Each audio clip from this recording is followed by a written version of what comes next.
morning, or depending on when you're watching this, good afternoon, good evening, or good night. My name's Ross, and as always, told how to host the radio. So today we need to talk about a new Zeraora and a new secret rare Zeraora, and I am quite happy about this new card. We've also had a bunch of illustration rares revealed so far from, well, Stellar Miracle in Japan, Stellar Crown over here, so I thought it might be fun to have a quick reminder of all of those at the end of the video. But first, a new Zeraora. Now, we've got a basic Pokemon, and it's only for 2 energy, and this is honestly a pretty good attack. It's called Combat Thunder. Yeah, I translated this myself fully because I need to start doing attack names more now, don't I? Plus, this one was really easy. And you do 20 damage, plus 20 more for each of your opponent's bench Pokemon. And this is one of those that could end up being a very, very good early game attack, but it kind of depends on your opponent. Because you see, if your opponent goes, ha ha ha ha, I'm not putting out much of a bench, gutted, then yeah, you're doing naff all damage here. You're really not doing very much damage. In order for you to do a decent amount of damage, you are relying on your opponent having put out a decent bench of Pokemon. The thing is, if we look around at the kind of decks that are being good at the moment, there's a lot of decks that need a bench. Like Gardevoir was the big winner at NAIC. And yes, I know it didn't actually win North American Internationals, but it was 6 of the top 8, so come on. I reckon that's a pretty big win for it, even if it didn't actually win. And that's a deck where you need to be a curlier out. So you're not exactly going to have some tiny bench here and be like, ha ha ha ha, I'm going to restrict my bench so you can't do anything. No, mate. You need to get all of your curlier into play in order for the deck to work. Lost Zone decks, I mean, they can keep a smaller bench sometimes. But the problem with Lost Zone decks is you kind of need multiple Comfey for your engine to actually work. And then in the early game, you're going to need an attacker like Cramorant, for instance. And a lot of the time, you're going to want, I don't know, Radiant Greninja if you're playing that kind of build to draw more cards. And either you're going to have to play out all of these cards, or you don't play them out. But then your deck is significantly slower and worse because you're deliberately not playing cards that your deck kind of needs in order to be able to function. There are a lot of decks around right now that can't even restrict their bench if they want to. Now, something like Snorlax, yeah. Snorlax absolutely can survive on a very low bench, such that this new Zeraora is doing like nothing. Snorlax is a kind of deck where you can go with a very low bench and just say to your opponent, well, you're not doing much damage with this, your move. But there's a lot of decks around at the moment, I would say probably most decks, where you're going to need some semblance of a bench, and that's where this kicks in very, very nicely indeed. A Raging Bolt, you kind of need multiple Teal Mask Ogerpon out, or else your deck isn't really working like you'd like. So my point is here, although some decks will be able to restrict their bench in a way that hurts your damage output, not all of them will. And as for, getting this going turn 1, going second, no issues there, mate. Electric Generator. You need a single extra energy in order for this to get rolling nice and early. Well, yeah. No issues on that one. You need a single extra energy in order to get this rolling. And look, if your opponent builds up a decent sized bench, if they fill their bench, you're doing 120 turn 1 going second. That's huge.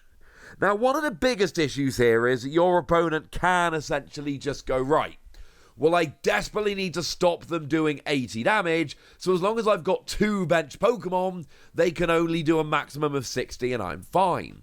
But the issue with that is a maximum of 2 bench Pokemon. You don't want to go through the game going, ha ha ha ha, I'm deliberately restricting my bench to hurt you. And that's where I see Zeraora. I don't think it's necessarily an absolutely stunning card that's going to warp the metagame, and it can be played around, but I do think the degree to which it can be played around is actually quite low. I don't think this is a case of your opponent can just not play bench Pokemon ever. I think most of the time you're going to be hitting like 80 plus damage. And if you're not hitting 80 plus damage, your opponent's probably had a terrible start. And because you only need to hit a single energy off a single electric generator, you can actually get this going pretty quickly. And then all of a sudden, you've got a good low energy attacker. Or you bring this in the mid to late game so that you can just have a Pokemon doing it. If your opponent's got a full bench, this is a 2 energy attacker doing 120 damage.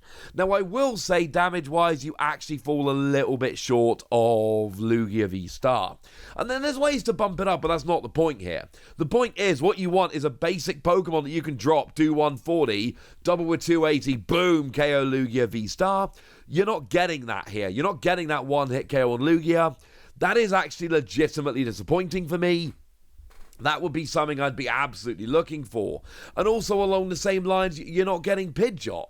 Because again, it's a stage 2 EX, but it's got that same 280 HP. So you're falling just a little bit short. That's one of my biggest issues with the deck. You're not getting a nice, easy KO. Now, if it was 40 plus 20 for each of your opponent's bench, well, now we're rolling. But unfortunately, it's not. Never mind. But while we're talking about bench, remember that new stadium that's coming in the set? Area 0 Underdepths, that one? The one that lets players have 8 bench Pokemon, just so long as they've got a Terra Pokemon in play? Yeah. And let's not forget that Terrapagos has an attack that does 30 damage for each of your own bench Pokemon. I mean, if your opponent's building up a big battle, like with 8 bench Pokemon, well, now you're hitting 180. That is a very, very, very different thing. Just something to bear in mind. Also, it might not get up to the big dudes, but it will smash a Luminion. Luminion will go down here very easily. We have at least got that. And that is a 2-prize Pokemon that does see a bunch of play right now. I don't know, let's give it between 3 and 4 Wassies. You don't give half Wassies, that would be barbaric. Feels like it might be a little bit low, but I do think there is a lot of potential here. Oh yeah, and here's the illustration rare, and oh my goodness, this one is cool. This gives me real shades of the Raikou that we got in Crown Zenith. This gives me real shades of that kind of artwork. It looks a bit similar, and I absolutely love it. Hey, is it the same artist? No. No, it's not the same artist. That was Nagamiso, and this is Yasukuri, but they both give me similar kind of vibes. I absolutely love this. And we've seen a few of the illustration rares now. I showed you just yesterday that rather lovely new Crabominable by Mitsuhiro Arita. That's a one that has an attack cost reduced by 1 for each Kofu in your discard pile. So, in theory, with 4 Kofu in your discard pile, does 250 for a single water energy, which sounds pretty gosh darn cool. I showed you Ledian, which is blatantly the best one of them. Ledian is my real chase card from the set. I love all of these, but the Ledian, I think, is my favorite because it's Haganosuke and because I love Haganosuke. But it's actually a really good Pokemon that when you evolve into it, you get to gust up a 90 HP or less remaining Pokemon. That's going to get a lot of use, not to mention 70 damage, and it goes through any effects on the defending Pokemon, though it doesn't hit for weakness. And then, of course, we also saw a couple in the initial reveal the other day. We saw the Noctowl. That's the one whereby when you evolve into it, you get to search out any 2 trainer cards. I mean, come on, ladies and gentlemen. I love this. Oh, you've got to have a terrestrial Pokemon in play, of course, but still, that's amazing. Big fan of this one. We're getting that as an Elite Trainer Box promo. And then also this Joltik. And worth pointing out with the Joltik, single energy, and you get to accelerate 2 lightning and 2 grass energy onto the field, and then you give up a prize, but going down a prize early can be honestly beneficial nowadays. And we've got a good set of illustration rares, and I feel like we've barely even started. Like, we're expecting 12 in the set, and we've currently seen 5 illustration rares. This is a pretty good start. We have also seen 2 special illustration rares. That is your Terrapagos and your Hydrapple. The T0 Hydrapple, love it. And the Terrapagos, kind of nice too. So yeah, there is quite a lot to get excited about here. The illustration rares in this set do seem particularly awesome. But I've told you about it now. You know what you need to know. So now it's over to you guys. Tell me what you think about all of this. Tell me which of these ones is your chase card of the set. Go nuts in the comment section, but be nice. And then make sure you like this video, subscribe to this channel, follow me on Twitter at TheWasi. That's where we talk about Pokemon and a whole bunch of other card games. And please do consider checking out patreon.com/PTCGradio, where you can support the channel, get some bonus podcasts, join a Discord, and all kinds of fun things. And get shoutouts on the channel like the lovely Danger Morales, who's been a supporter of ours for a while now and is a very lovely person. So shout out to them for the support and the loveliness. But by far the most important thing as always, look after yourself till next time, would ya? Thank you very much for watching. My name's Ross, and you've been watching PTCG Radio.